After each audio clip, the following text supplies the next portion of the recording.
Meus irmãos, nós vamos abrir a palavra de Deus no livro dos Salmos e o Salmo de número 46. Salmo de número 46. Por favor, os irmãos, abra sua Bíblia e faremos a leitura do Salmo de número 46. O título do Salmo é Deus é o nosso refúgio e fortaleza. Diz assim a palavra de Deus. Deus é o nosso refúgio e fortaleza, socorro bem presente nas tribulações. Portanto, não temeremos ainda que a terra se mude, ainda que a terra se transtorne e os montes se abalem no seio dos mares. Ainda que as águas tumultuem e espumejem e na sua fúria os montes se estremeçam. Há um rio cujas correntes alegram a cidade de Deus, o santuário das moradas do Altíssimo. Deus está no meio dela, jamais será abalada. Deus a ajudará desde antemanhã. Bramam nações, reinos se abalam, ele faz ouvir a sua voz e a terra se dissolve. Versículo 7. O Senhor dos exércitos está conosco, o Deus de Jacó é o nosso refúgio. Versículo 8. Vinde e contemplai as obras do Senhor, que assolações efetuou na terra. Ele põe termo à guerra até os confins do mundo, quebra o arco, despedaça a lança, queima os carros no fogo. Aquietai-vos, sabei que eu sou Deus, sou exaltado entre as nações, sou exaltado na terra. O Senhor dos exércitos está conosco, o Deus de Jacó é o nosso refúgio. Amém? Vamos orar mais uma vez? Pai, nós louvamos o teu nome e te agradecemos pela tua palavra, sabedor que somos, que dependemos de ti para entendê-la, para não somente ministrar, mas para também receber a palavra que o Espírito Santo há de falar ao nosso coração nesta noite. Ó Deus, fala conosco através desse texto sagrado do Salmo 46, em nome de Jesus. Amém.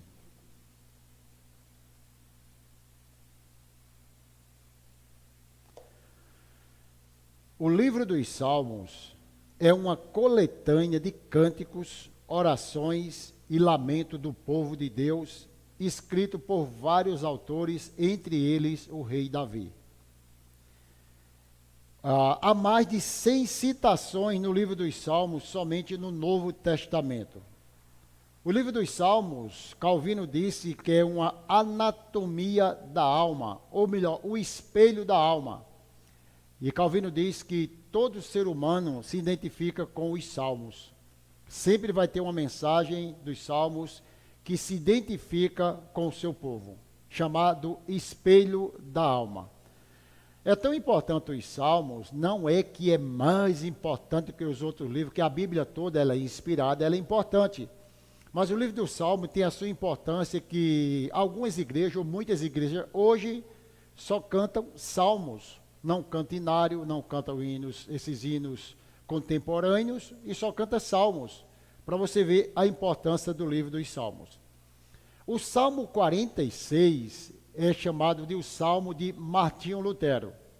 Martinho Lutero, o grande reformador do século XV, esse homem escreveu, ele inspirou uma música e escreveu essa música, essa que acabamos de cantar. Castelo forte é o nosso Deus, espada, bom escudo. E foi através desse salmo que ele se inspirou a compôs esse hino, que é o hino da Reforma Protestante. E Martim Lutero, ele escreve esse salmo e é muito conhecido por todos nós. Martim Lutero, ele deu uma grande ênfase a esse Salmo 46. Conta a história que quando ele ia a caminho da dieta de Worms, que era a Assembleia, aonde ele iria se encontrar com o imperador Carlos, ele teria aquele encontro para que ele ou negasse todas as suas convicções, ou ele confirmasse tudo o que ele tinha escrito a respeito de 97 teses escritas lá no castelo de Wittenberg. Foi o que aconteceu. A história diz que Martinho Lutero, ele caminhava e juntamente com algumas pessoas, sabendo que estava sendo perseguido, e ele chamava aquelas pessoas para cantar o Salmo de número 46. E a história diz que sempre que ele estava angustiado, ele chamava e dizia, vamos cantar o Salmo 46. É claro que a gente não vai colocar isso como um talismã, como algo que dá sorte, não é? Algo que vai ficar lá na parede, no criado mudo, como a gente, ou algumas pessoas gostam de usar, talvez até o Salmo 91, o Salmo 23, ou até mesmo o Salmo 46. É claro que não. Apenas ele se inspirou nesse Salmo, como qualquer um de nós podemos sim tirar a mensagem do Salmo, como tiramos de toda a palavra de Deus. Isso é importante. Então veja só, então este Salmo, ele foi escrito num momento crucial do povo de Deus, talvez estivesse saindo ali já do cativeiro da Babilônia, e Deus aí usa os filhos de Corá para escrever o Salmo de número 46. Esse Salmo, ele pode ser dividido em 3 partes. Do versículo 1 ao versículo 3, ele vai falar quem é Deus, quem Deus é. No versículo 4 a 7, ele vai falar onde Deus está. E no do versículo 8 a 11, o que Deus faz. Quem é Deus, onde Deus está e o que Deus faz. E é o que a gente vai trabalhar praticamente nesta noite. A primeira parte, quem é Deus? Não é? Quem é Deus? Se alguém perguntar para você quem é Deus, você fala, Deus é o Criador de todas as coisas, Deus é o meu Senhor, não é? Quem é Deus? Alguns talvez tenham até na ponta da língua, Deus é aquele Deus dos céus, aquele Deus maravilhoso. Mas vai muito mais além do que isso que nós falamos. Não há adjetivos para descrever quem é Deus. Se você passar o dia todo aqui dizendo quem é Deus, você ainda não chega a uma conclusão de quem é Deus, de tanta bondade, de tantas coisas boas que Ele faz. Mas aqui Davi não, os filhos de Corá, vai tentar resumir um pouquinho quem é Deus. E ele começa dizendo exatamente o que Deus é na vida dele, o que Deus é na minha e na sua vida. O salmista começa com a expressão ou um sentimento geral, não é, dizendo que Deus é o nosso refúgio e fortaleza. Quem Deus é? Refúgio e fortaleza, socorro bem presente nas tribulações. Ele está dizendo aqui quem Deus é. Ele é um abrigo seguro, é aonde eu posso me sentir seguro. Se nós formos parar um pouquinho e pensar no mundo que nós vivemos, de insegurança, de incerteza, de maldade, de coisas ruins, nós vamos chegar, claro, à conclusão que esse Deus é aquele a quem nós podemos nos refugiar. Então, Deus é o nosso refúgio. Muita gente não tem Deus como refúgio. Por quê? Porque não conhece ou não foram alcançados por Deus. Alguns têm a bebida como refúgio, as drogas como refúgio, a prostituição como refúgio, as festas, entre outras alegrias que não são alegrias, como refúgio. É muito comum a pessoa com a cabeça quente dizer, eu preciso fazer alguma coisa, eu preciso assistir um filme, eu preciso ir no cinema, que não estou aqui condenando, eu preciso ver um bom futebol, tudo isso é importante, mas o que o salmista quer dizer é exatamente o abrigo que ele deve estar seguro. Quem Deus é? Nós estamos seguros nessa vida, não porque temos uma casa para morar, que também é bom correr atrás dos seus sonhos, não porque temos um bom emprego, é muito comum, eu tenho um bom emprego, eu estou seguro. Eu estou seguro porque tenho talvez uma família estruturada e por aí vai. Tudo isso é importante, todas as bênçãos de Deus, ela é importante para nós, mas o que o salmista quer dizer é o lugar que ele está e aonde Deus está.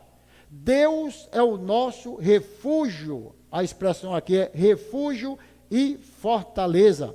Ele quer dizer, Deus é aquele que me dá segurança, é aquele que me sustenta e é aquele que me guarda em meio às tempestades da vida.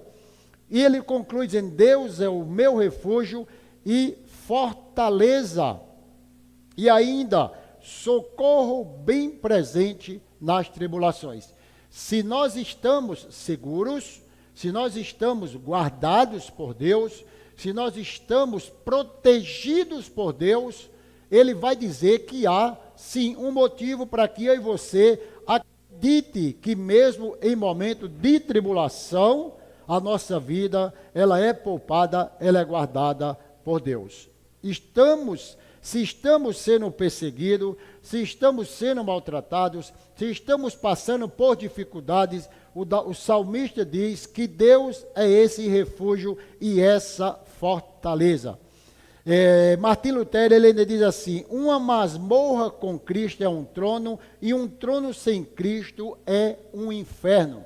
Se nós não estamos debaixo da mão de Deus, se nós não estamos guardados por Deus, não temos que ter uma vida tranquila, não temos em quem mais confiar. Se nós caminharmos nessa vida somente com os nossos méritos, somente com aquilo que nós sabemos, somente com aquilo que nós aprendemos, evidentemente nós vamos ser fracassados, nós vamos ser talvez pegos de surpresa, porque não colocamos Deus como nosso refúgio e como a nossa fortaleza.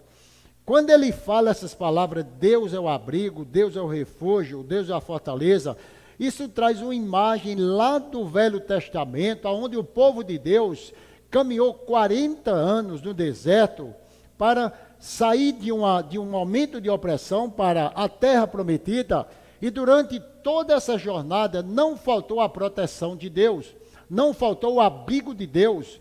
E o texto de Êxodo, lá de capítulo 13, diz que o Senhor acompanhava aquele povo numa coluna de nuvem durante o dia e durante a noite numa coluna de fogo. O que é que ele quis dizer? Esse povo foi guardado, esse povo foi conduzido debaixo da proteção de Deus.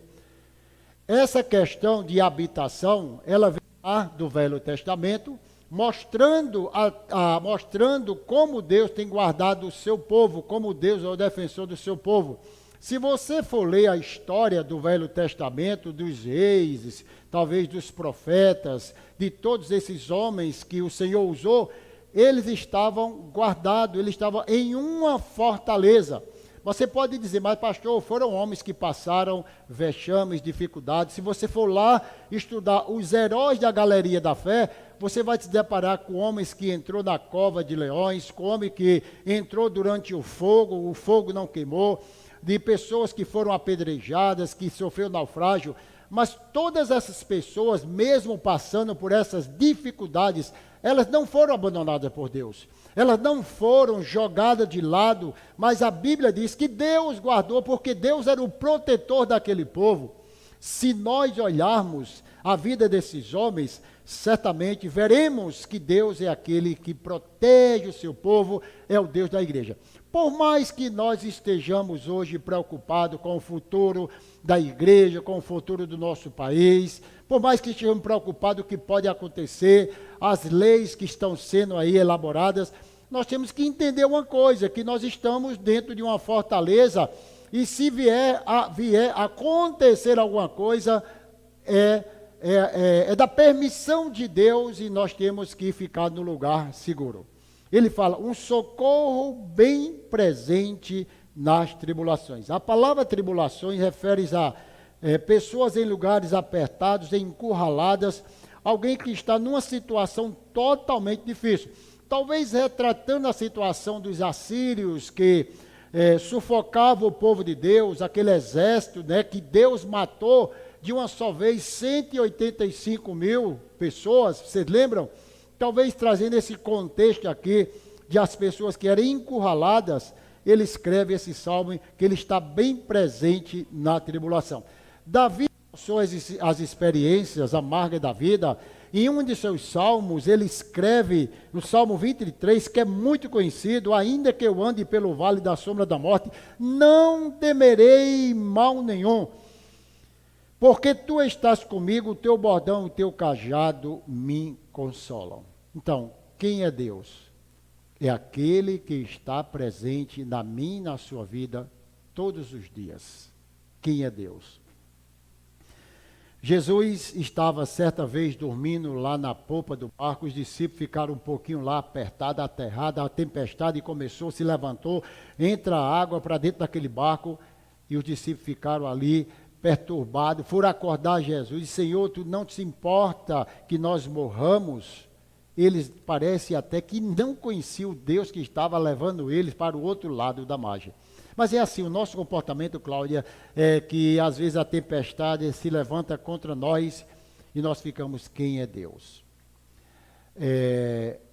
Cristiano Araújo era um cantor que morreu em 2015, se não me falha a memória, e o pai dele ficou decepcionado com Deus, porque disse assim, todas as vezes que o meu filho saía para entrar no avião, para entrar num carro, eu fazia as minhas orações, colocava ele diante de Deus. E dessa vez, Deus não ouviu a minha oração. Então, ele escreveu essa expressão, Deus existe? Porque se Deus existisse, meu filho não teria morrido. Então, a ideia de quem é Deus, ela é muito, talvez, deturpada na cabeça de muita gente. Não é? Quem é Deus não é simplesmente o Deus que vai fazer toda a sua vontade. Tadeu, não é Deus que vai fazer tudo aquilo que eu quero, nem que você quer. Mesmo ele não fazendo aquilo que nós queremos, ele continua sendo Deus. Até uma música aí que cantamos, se ele fizer, ele é Deus, se ele não fizer, ele é Deus. Não é assim aí? Então tudo, ele é Deus. Agora, esse é o Deus, aquele que guarda o seu povo. Quando ele diz quem ele é Deus, ele vai mostrar agora que há uma possibilidade de nós agora vivermos mais tranquilos, que é difícil quando a adversidade bate, quando a doença bate, quando o desemprego bate, quando vê os filhos nas drogas, quando vê talvez a casa toda arruinada, aí você começa a dizer, meu Deus, até a pergunta daquele homem, talvez tão inocente, será que Deus existe? Ele fala no versículo 2, por favor.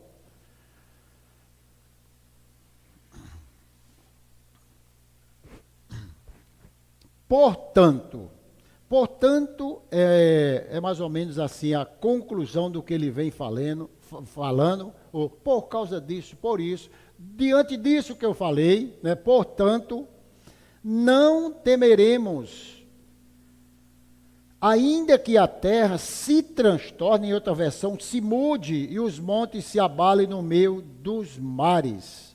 Isto é, em vista de tudo isso que ele falou, quando ele diz aqui, portanto, não temeremos, isso não é uma confissão positiva, isso não é uma palavra que ela vai ser aplicada 100% na vida de ninguém. Não é dizer, Ricardo, não tema, fica tranquilo, Ricardo, vai dar tudo certo. Talvez até anime um pouquinho o coração dele, mas lá no fundo há uma preocupação, há um temor, não é? Há alguma coisa que venha trazer perturbação e angústia na alma. É muito comum. Quando o salmista diz, portanto, não temeremos, ele está falando de uma coisa que ele vinha explicando aqui, onde nós estamos, quem é o nosso Deus, Deus é o refúgio e fortaleza. Então, se ele é isso, que ele é, se nós estamos guardados, talvez, nessa fortaleza chamada Jesus Cristo, ele vai dizer, Júnior, não há motivo de estar desesperado. Temer aqui é uma expressão, talvez, hiperbólica, né? Um exagero que todos nós vamos temer, vamos um dia estar com medo de alguma coisa, mas ele mostra que é possível manter a paz, manter a segurança, manter a serenidade diante de todas as circunstâncias negativas da vida. Portanto, não temeremos. Temeremos o quê? Teremos o quê, irmã Rita? O que é que a gente não pode temer?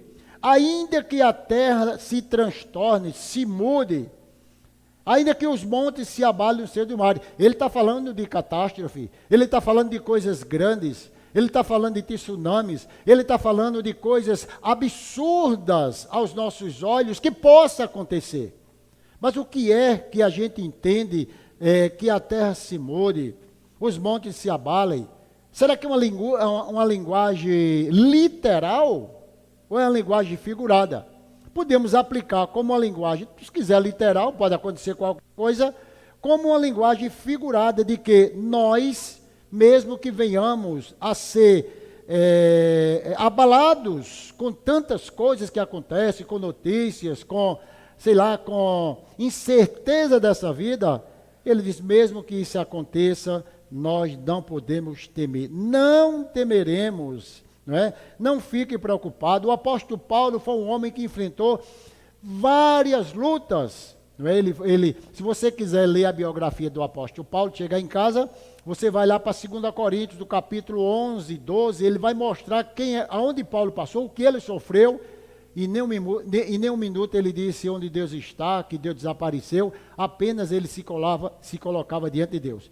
E diante de algumas situações, ele disse, de todos os lados somos pressionados por aflições, mas não esmagados. Ficamos perplexos, mas não desesperados. Somos perseguidos, mas não abandonados. Somos derrubados, mas não destruídos. Ele diz, tudo isso pode acontecer, mas nós estamos guardados por Deus. Tudo que acontecer de forma negativa na vida dos filhos de Deus, você pode entender que ali se encontra a soberania de Deus. Nunca pense que Deus te deixou à revelia.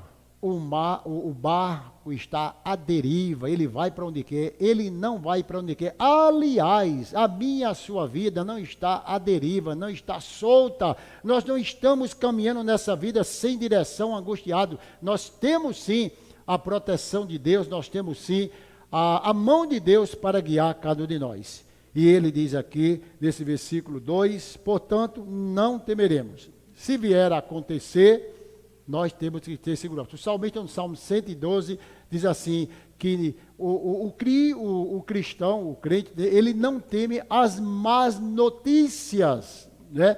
Se tem uma coisa ruim que a gente recebe a má notícia, principalmente quando vem para atingir a nossa casa. Ele vai descrever a situação, no versículo 3, ele vai mostrando, se a coisa ainda piorar, se as coisas engrossarem para vocês ainda têm que confiar em Deus. E no versículo 3, ele faz a expressão, ainda que as águas tumultuem e espumejem, e na sua fúria os montes se estremeçam. Ele diz assim, mesmo que essas águas rujam, que se tornem volume, que ele está falando aqui sobre a cidade santa, ele vai falar no versículo 4, a cidade santa, como se alguma coisa vier contra essa cidade, contra esse povo, não é? As fúrias se estremecem. Ainda que tudo isso aconteça, nós temos que acreditar. Abacuque, ele viveu essa grande verdade quando ele questionou Deus por algumas coisas que estavam acontecendo na sua nação. Abacuque disse, Senhor, até quando? Pergunta que eu e você geralmente faz, até quando, Senhor, estarei eu clamando e tu não me responde? Até quando? E quando Deus responde para ele, foi pior do que ter ficado calado, porque ele se angustiou com o silêncio de Deus e se angustiou mais ainda quando Deus falou. E quando foi que Deus falou com ele, ele expressou essas palavras que é muito importante para a nossa vida espiritual. Aqui também não é você colocar um pensamento positivo, vai, fala isso, diz isso. Não, aqui é convicção de quem Deus é. De quem Deus é, nós podemos sim desfrutar de bons dias, de bons momentos, da proteção dele, mesmo em meio àquilo que nós não planejamos. E Abacuque diz, ainda que a figueira não floresça, nem haja fruto na vide, o produto da oliveira minta, os campos não produzam mantimento, as ovelhas sejam arrebatadas do aprisco, e nos currais não haja gado, todavia eu me alegro no Senhor, exulto no Deus da minha salvação. Em outras palavras, pode chover canivete, pode vier o que vier, que eu não vou me abalar. Isso é muita convicção, muita fé, né? Para a gente dizer, pode chover canivete aí, que eu não vou me abalar. Praticamente nós não falamos isso, e nós não vivemos isso. Mas Abacuque, ele entendeu, sabe o que? Escuta aqui, igreja, ele entendeu que mesmo que falte tudo isso, não falta Deus. Não falta Deus. Se a figueira não florescer, está lá, não tem nada para comer. O fruto da oliveira não tinha nada, os campos não produzem alimento, ovelhas foram todas arrebatadas, está tudo lá seco, só tem, né, mandacaru e chique, e não temos nada. Ele diz, mesmo assim, eu me alegro no Senhor. Mas é isso que é muito difícil, irmão Antônio, a gente expressar alegria no Senhor diante das circunstâncias da vida. Jó perde tudo. Jó perde a família, Jó perde as suas riquezas, Jó perde as suas posses, e a Bíblia diz, quando ele perde tudo, Jó adorou ao Senhor. Adorar a Deus em meio a perdas não é muito fácil. Adorar a Deus, quando se perdeu 10 filhos, quando se perdeu toda a sua riqueza, inclusive a sua própria saúde, não é muito fácil. E lá no capítulo 1, eu não sei se é o versículo 14, diz assim, Jó adorou ao Senhor e disse, não é? Que ele veio nu e nu voltará. Eu estou dizendo essas palavras que não é muito fácil para cada um de nós. Quando ele fala quem é Deus, ele vai dizer agora aonde Deus está, não é? Aonde Deus estava quando teve o tsunami lá na Ásia. Algumas seitas diz que eles negam a onisciência de Deus, a onipresença, a onipotência de Deus, e diz que Deus não estava lá, que Deus não estava nem aí, mas enfim, Deus está em todos os lugares ao mesmo tempo. Ele está aqui comigo, está lá na sua casa, está na África, está na Índia, está em todos os lugares. Ele é onipresente, ele é onisciente, ele sabe todo o passado, presente e futuro. Ele é onipotente, ele tem todo o poder pertence somente a ele. Então, nós vamos ver agora onde Deus está.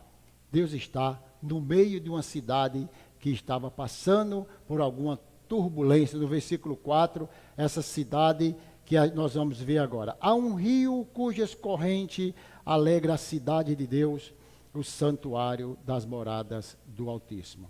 Então, veja só, ele começa a mostrar a questão de um rio em detrimento de correntes, né, de coisas que vieram a acontecer. A cidade de Deus aqui, Jerusalém, ela foi atacada de várias vezes. Jerusalém foi destruída muitas vezes, a gente vai ver isso na Bíblia, e era uma cidade que era muito atacada. E aqui o salmista diz que há um rio, ele compara um rio a algo que é perene, algo que é importante em meio a tantas lutas, tantas tribulações que acontecem.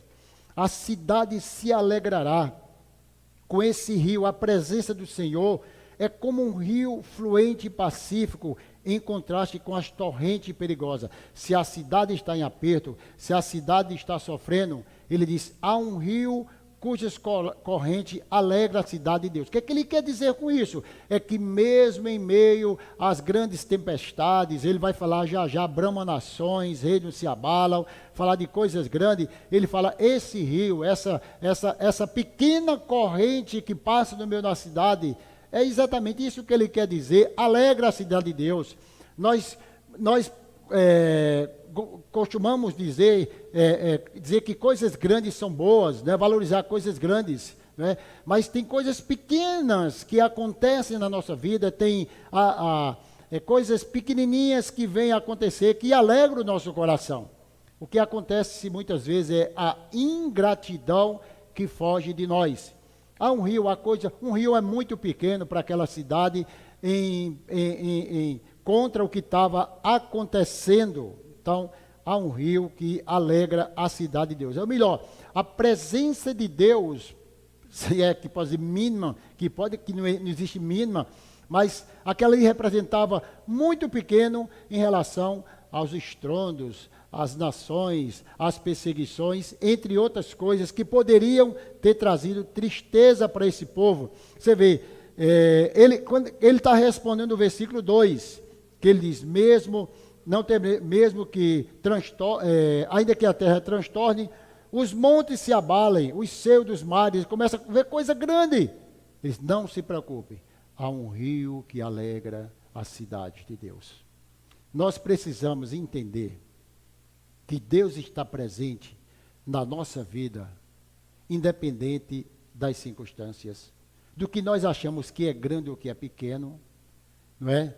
Independente de que, se não aconteceu aquilo que eu tanto queria, talvez Deus não está. Deus está presente. Não é? Se foi coisas pequenas, Deus está presente. Se foi coisas grandes, Deus está presente. O importante é que ele compara um rio com algo muito grande e dizer que aquilo que é tão insignificante, talvez, para aquela cidade, ele é importante para a fé do povo de Deus. Quando ele diz a cidade, há um rio cujas correntes alega a cidade de Deus, aí ele vai dizer o que eu falei para vocês e o que todo mundo sabe: Deus está no meio dela, jamais será abalada.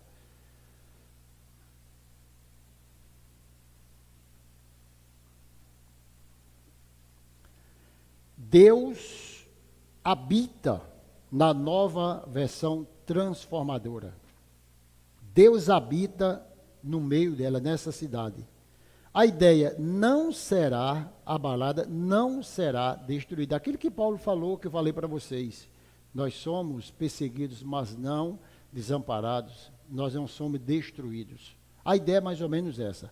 E quando ele usa aqui, mostrando, né, que a cidade santa não se moverá, nem se abalará. Continuará, sim, a mesma coisa. Ele fala: Deus ajudará desde antemanhã. A ideia de antemanhã aqui no grego é mais ou menos assim: logo cedo, no despontar da manhã.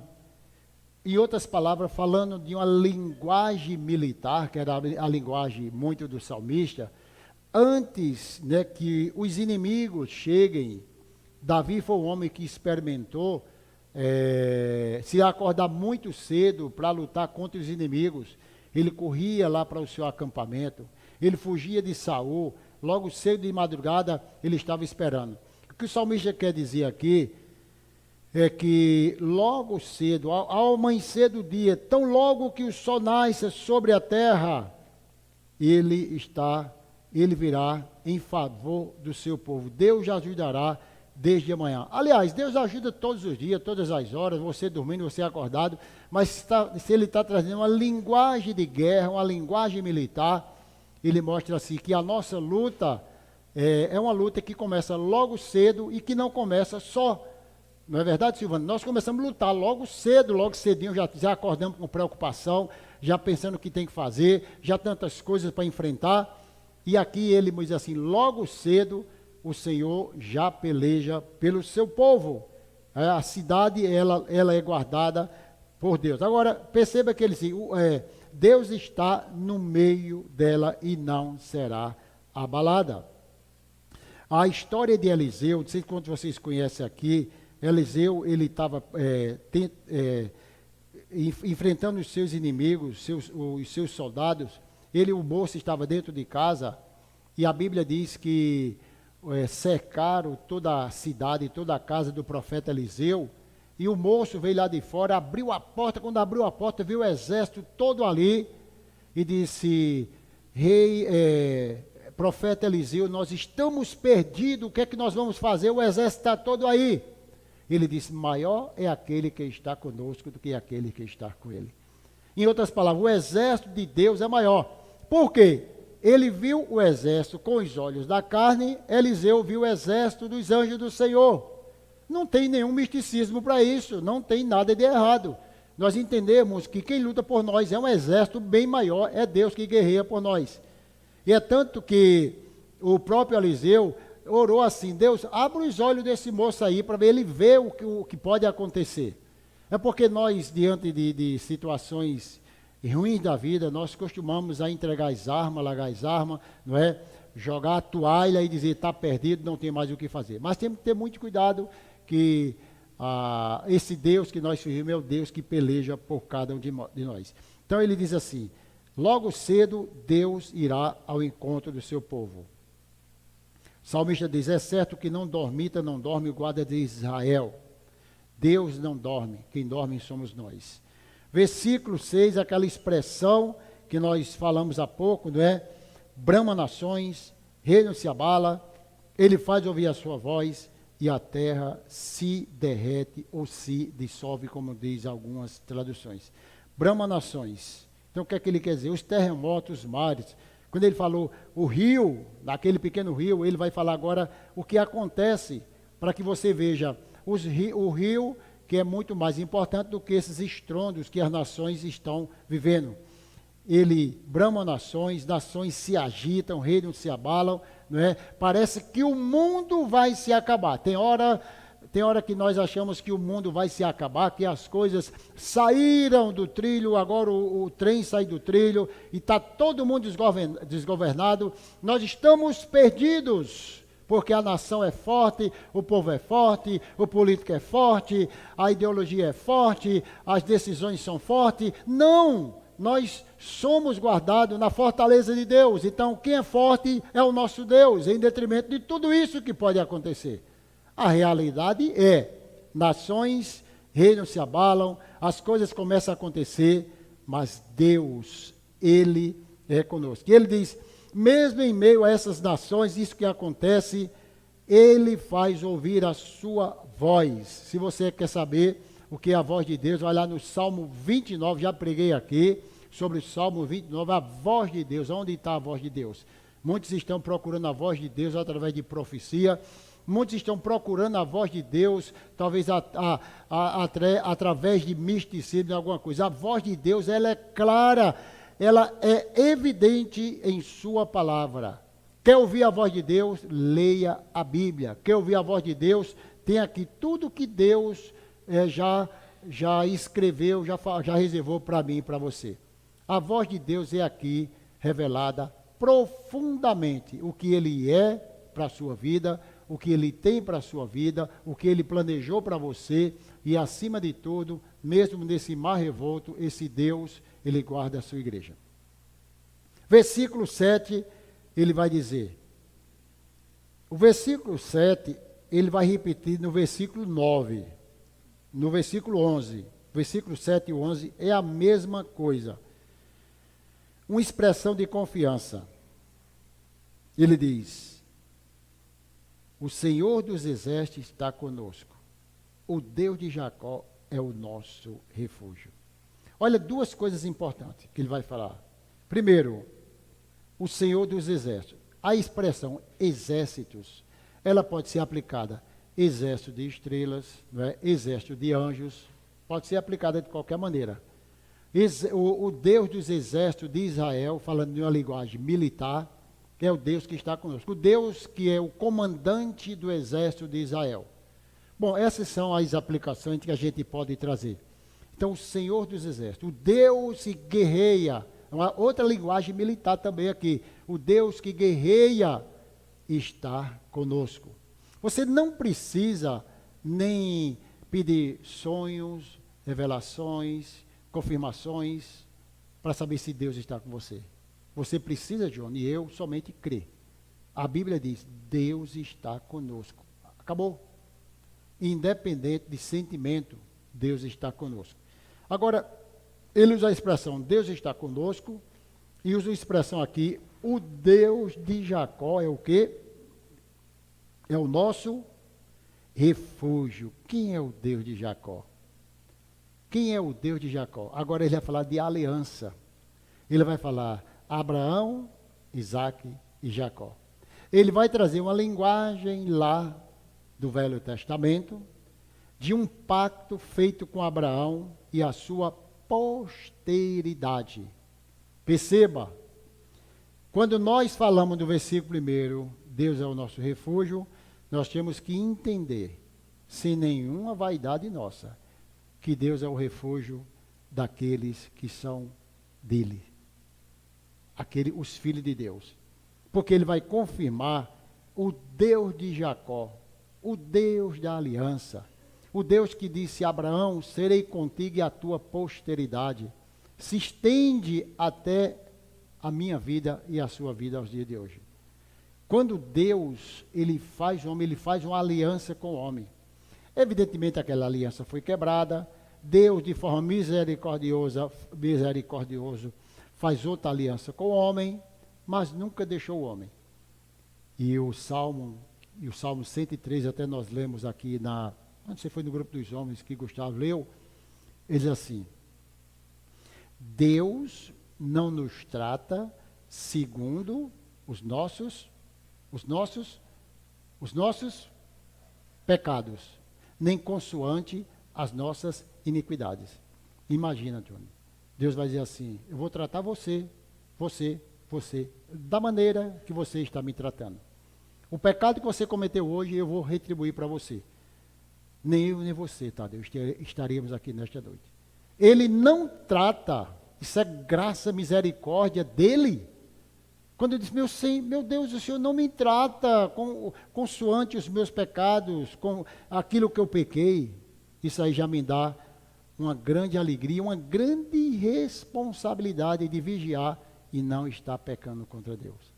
Você é pecador, eu sou pecador, mas ele não trata. Aliás, se ele fosse tratar segundo aquilo que nós fazemos, Julinho, você e eu estaremos totalmente fora desse páreo e não poderíamos ser agora, guardado debaixo desse refúgio. Então, ele vai dizer que o Senhor dos Exércitos, o Deus de Jacó, a aliança que ele fez com esse povo, ele vai sustentar. Ele vai segurar a tua mão. Vai ser luta, vai ser difícil, vontade de desistir, perseguição. Cristão é perseguido, mas nós temos Deus que peleja por nós. Amém? A terceira parte, para a gente encerrar, ele vai dizer o que Deus faz. O que Deus faz. A gente, às vezes, se apega muito ao que Deus falta fazer. Ao que Deus falta fazer. Ah, pastor, peraí, está faltando algumas coisas ainda. Eu preciso ainda concluir, fazer, conquistar o que Deus já fez na tua vida. O salmista convida, Nininha, eu e você agora, vinde, contemplai as obras que o Senhor, que as assolações feitas na terra. Venham, vejam as obras do Senhor, seus feitos estarrecedores na terra. Veja o que ele já fez. Em outras palavras, Raquel, deixa de ser ingrato. Contemple as obras de Deus. Abra os seus olhos. Ele está falando de uma perseguição, claro, que esse povo vivia. Mas aqui vocês contemplem. Ele está dizendo mais ou menos assim: você abre os olhos espirituais e vejam. Levante a cabeça, contemple. Não seja somente aquele que pede.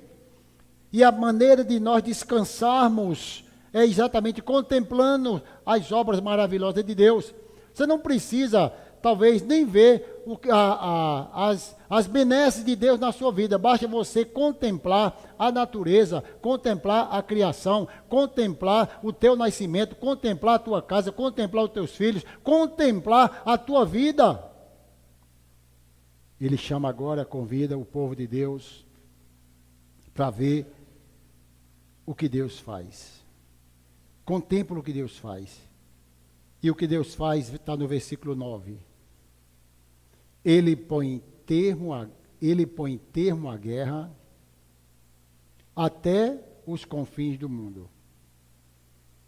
Quebra o arco, despedaça a lança, queima os carros no fogo. Parece que a linguagem, ela sempre está voltada para a guerra, não é? Guerras. É uma linguagem bem popular, militar, e que diz respeito a mim e a sua vida. O que ele faz? Ele põe termo. Em outras palavras, Deus está dizendo: esta guerra tem prazo de vencimento. Um dia a luta vai passar. Isso não é para você se apegar como a profecia do homem, mas é a profecia da palavra de Deus. Que Deus, Ele vai dar fim, Ele vai colocar um ponto final em tudo. Não sabemos quando, como, de que maneira vai acontecer, mas um dia vai acabar. Até porque um dia nós vamos embora dessa terra.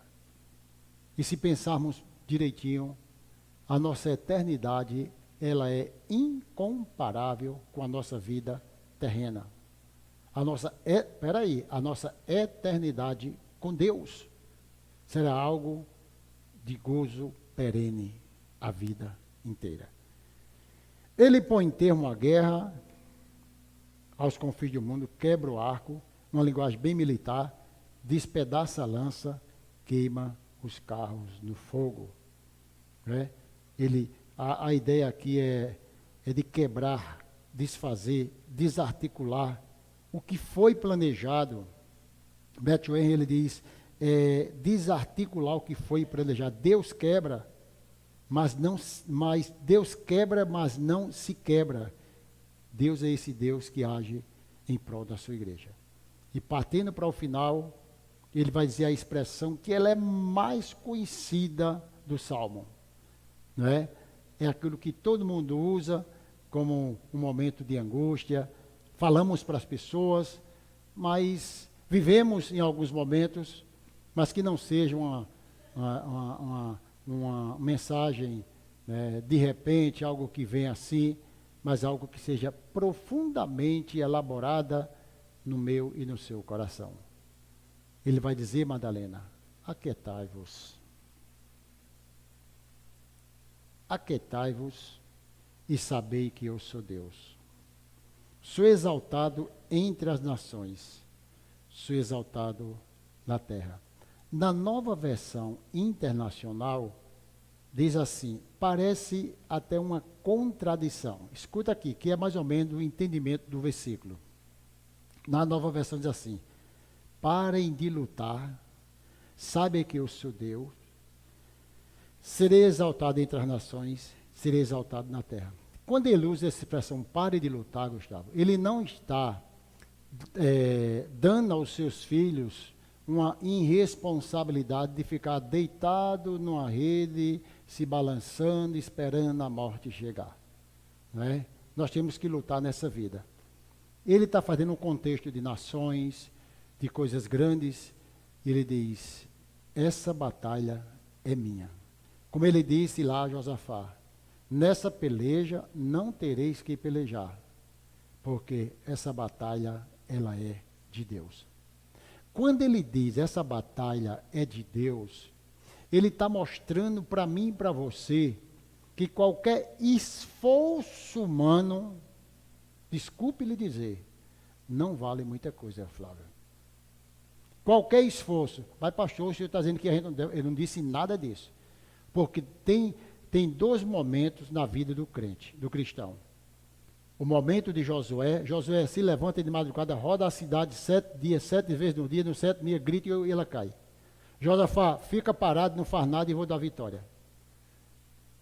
Aí você vai me perguntar, o que é que eu faço? Fico parado ou arrudeio? Eu digo, não sei. Deus é que vai dizer ao seu coração o que tem que fazer. Agora, no contexto do Salmo 46, quando ele diz assim, aquietai-vos, sossega, fica tranquilo, porque isso aí é algo que pertence a Deus. No hebraico aqui, na língua do Velho Testamento, aquietai-vos é exatamente o que diz na NVI. Eu achei interessante. Parem de lutar. Solte as mãos para baixo. Raramente deixamos as nossas mãos soltas para baixo. Está parado, soltar, deixar ir ou deixar cair. Seria uma ordem às nações que parassem de lutar e reconhecessem a soberania de Deus. Você perceba que aqui não há nenhuma irresponsabilidade de você não fazer nada, nada disso. Aliás, nós temos que lutar todos os dias. Em algumas situações, nós precisamos deixar o nosso coração muito tranquilo. Relaxa, porque você lutou até hoje, nós lutamos até hoje. Ricardo, é de Deus. Deixa Deus fazer segundo a sua vontade. E nesses dias eu tenho dizendo, Senhor, o que eu tenho que fazer? O que eu posso fazer? Olha aí, eu perguntando a Deus, e o que eu tenho que fazer? O que eu posso fazer?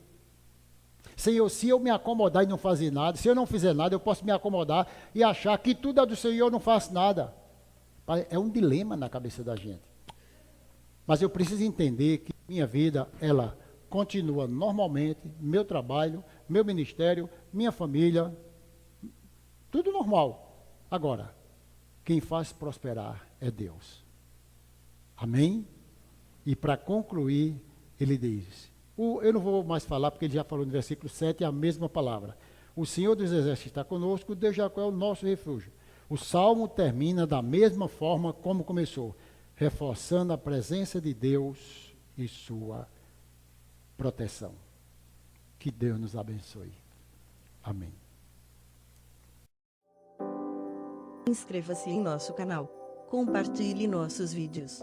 Deus os abençoe.